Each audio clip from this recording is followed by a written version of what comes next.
Welcome, ladies and gentlemen. This is a beautiful Monday that the Lord has given to us.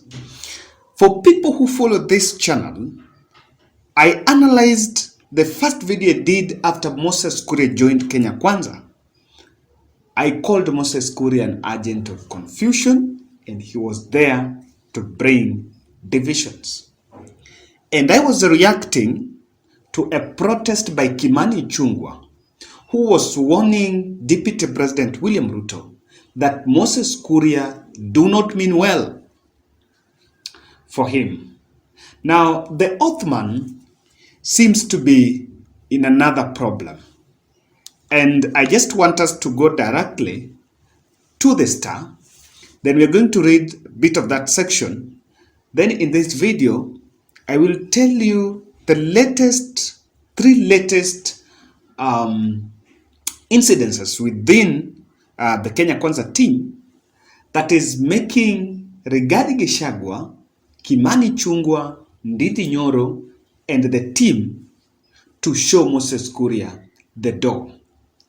And slowly by slowly, I think Deputy President is getting rid of Moses Kuria. Corridors of power. An MP allied to Deputy President William Ruto from Mount Kenya region has caused jitters with his confounding statements. The MP has been busy on social media antagonizing some of the DP's confidants from the region. From the running mate remarks to anti-President Uhuru Kenyatta rhetoric, the lawmaker has triggered a storm. A politician aware of the restlessness in Ruto's camp over the MP whispered to corridors of power that DP was reportedly disturbed by the lawmaker's controversial statements. Will it be business unusual for the MP in the Hustler Nation going forward? Well, only time will tell, and that time is already telling. On Saturday, DP Ruto was campaigning at the coast with the team, the coastal team, and Tharaka Nithi senator was there. Then Rigathi Gachagua, Anne Waiguru, Ndindi Nyoro were in Kirinyaga. Remember the day they were heckled in Kirinyaga? Then the Western team were also in Western. That is Malala, Musalia Mudavadi, Ford Kenya Party leader Wetangula, Weta the fifth, and Boni Awale. So if you look critically, Moses Kuria did not attend any Kenya Kwanza rally. If you're keen, you will realize that Moses Kuria is slowly being shown the door. Now, let me tell you the reason why William Ruto team or William Ruto have to get rid of Moses Kuria as early as now. Before we do that, ladies and gentlemen, I want to humbly request you to kindly subscribe to our channel and also give this video a like this video. When you give it a like, actually the rating increases, and through that you also increase, or you also support our channel, and you can also give us your feedback. Number one, let me tell you, I think it was on Saturday we were discussing a fake letter that emerged. Now, that letter was allegedly authored by Irungu Kang'ata Wabarua, and the contents of that letter was directly addressed to William Ruto.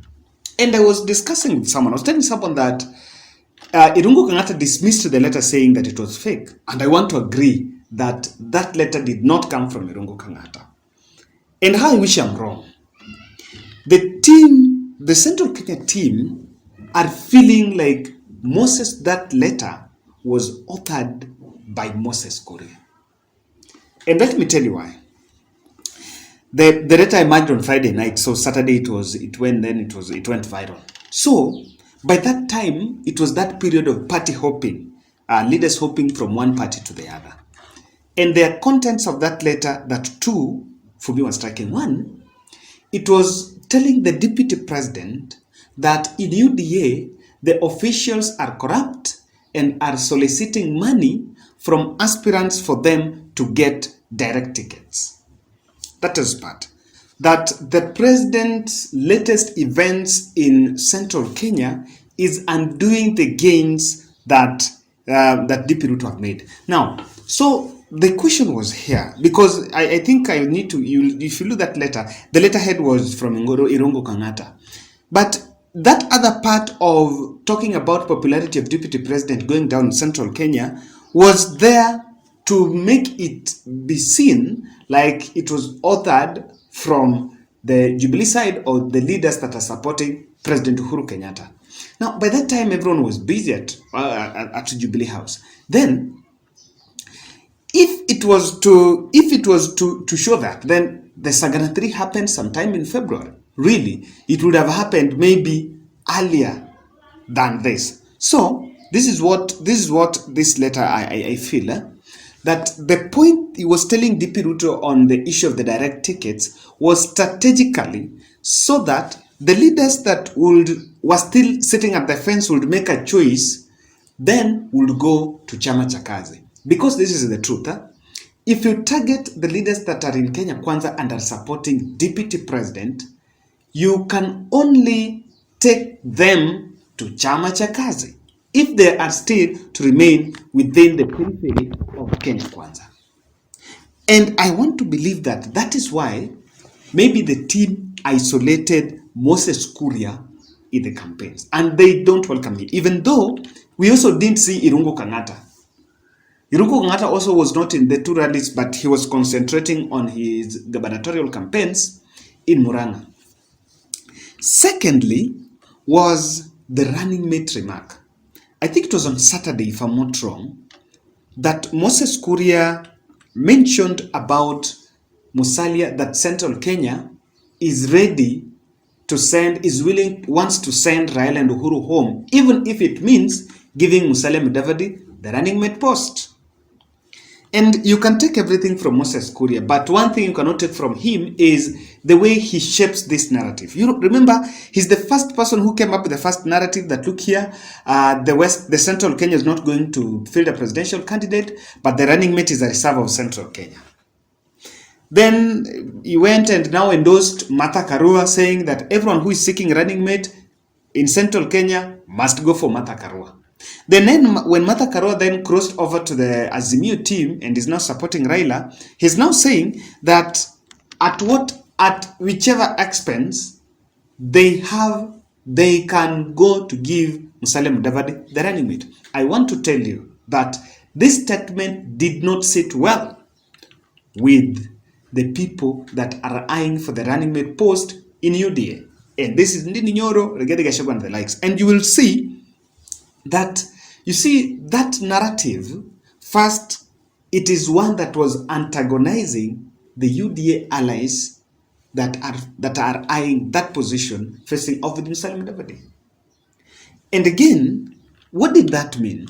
It also meant, that statement also meant that according to him, William Ruto already have the support of Gema. So the only thing that they have to do is to add more, and to add more is to give William Ruto, is to give Musalia Mudavadi the running mate from Western. So this statement did not sit well with the rest of the team. And you will realize that no one supports Moses Kuria. In fact, when he says something, no one really, these fellas don't really support him. And he is not there. Even though someone was reminding me that even Kabogo, after protesting about why DP Ruto did not mention him in the post, remember the leaked WhatsApp post, is also not been seen around Kenya Kwanza. But of course, maybe they are also focusing on their campaigns. So the second bit that is now sealing Moses Kuria's exit is that running mate. Lastly is the oath. Now, this oath thing, you know, it was meant. I've always believed that that William Ruto was using Moses Kuria. But if you look at the way things are panning out, I think I was wrong to think so. Moses Kuria is a man on his own mission. And most probably, he might be working with William Ruto's competitors. So someone saying Moses Kuria is a Trojan horse. So, the whole thing, the truth of the matter here is, the people who were supposed to maybe address and add a voice in it were the Central Kenya allies. But none of them even talked about it. None of them addressed himself to that issue. Even the Gachagua was not talking. It was a heated conversation. And even when the president, had a meeting on Saturday with the Kikuyu elders, and this was partly discussed, you will see that online or even in the rallies, no one talked about that oath. So this is what informs me. If that oath narrative was from DP Ruto, actually you would have seen Kimani Ngunjiri from Nakuru addressing and supporting it. You would have seen let's take maybe Oscar Sudi addressing himself to it even shallowly. Even these leaders from Central Kenya, one or two might have addressed themselves. But the latest issue about the oath and the circumcision, it was punching the campaigns of DP Ruto. And of course, we analyzed here that he took Ruto to Gatundu, and at the end of it, no one had what Ruto wanted to tell the residents of Gatundu, because it became what really captured the headline was the oath thing. So these three really makes Moses Kuria be a persona non grata in Kenya Kwanza. So, lastly, there is something that happened. Now, on Sunday, Jana, the 27th of March, the Kenya Kwanza team was supposed to have a rally in Murang'a, and that rally did not happen. So that rally did not happen, and of course, instead they disintegrated to different areas, as I mentioned. In fact, each team, Ruto was Mombasa, Tharaka Nithi, Gema was in Ndindi, Nyoro and Gachagua was in Tharaka Nithi, then Western team was in Western.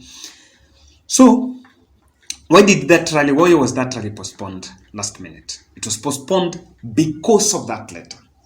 Because that letter was at a letterhead of Irungu Kangata, and then I think it was making at least reception in Murang'a, or the preparation in Murang'a, was a little bit jeopardized. And that is why they said, now because we still don't have a plan, let everyone retreat to his area. And Moses Kuria should see that when people retreated, he was supposed to retreat with the Central Kenya team, but he did not retreat with the team. In fact, he was left. I don't know where he was campaigning. I'm told he was somewhere. Lastly, I think they have realized that Moses Kuria was in Kenya Kwanza, and that was his mission to campaign for Kiambu gubernatorial seat. And I want to be challenged here. We've seen Kabogo parading his campaign cars, branded and all that. And Kabogo has a direct ticket na Tujibebe. Moses Kuria also has a direct ticket with Chama cha Kazi. And I feel like he's not yet shown his machinery to campaign. So maybe his capacity to launch a powerful campaign against these fellas is still low. Now, what he has opted to do is to become a populist. He actually thinks that because we'll see him always try to talk about Azimio, talk about President Uhuru Kenyatta, talk about, the other day he was saying that ORPP have opened their servers. I don't know the list, so Jubilee is going to sneak in some other aspirants. The other one was Azimio. The last 64 days, Azimio have not had rallies in Central. He always wants to be on the social media trending, at least saying something. And someone was challenging me that he has a direct ticket. So if there was someone that could be now campaigning fully on ground, it is him with the full machinery. But because that capacity might be down, he has decided now to push on the populist agenda, and maybe to him that will make him politically more relevant. Then he will get the support of the team. Actually, his script is to make sure that he goes against President Uhuru Kenyatta, and also retreats back to the script of abusing Raila and the team, and to him that is going to work. But then, ladies and gentlemen, I think from where I'm seated, I will give credit to DP Ruto if the sacrifice will be to get rid of Moses Kuria, and it might be a sacrifice. What do you think? Now, when you come back, we are coming back at this list. What about the window for party hopping was closed? And is it true that Jubilee have more aspirants than any other party? We are coming back to look at that critically. Very interesting information. Make sure you subscribe. Asanteni sana. Thank you very much for watching my video. Thank you.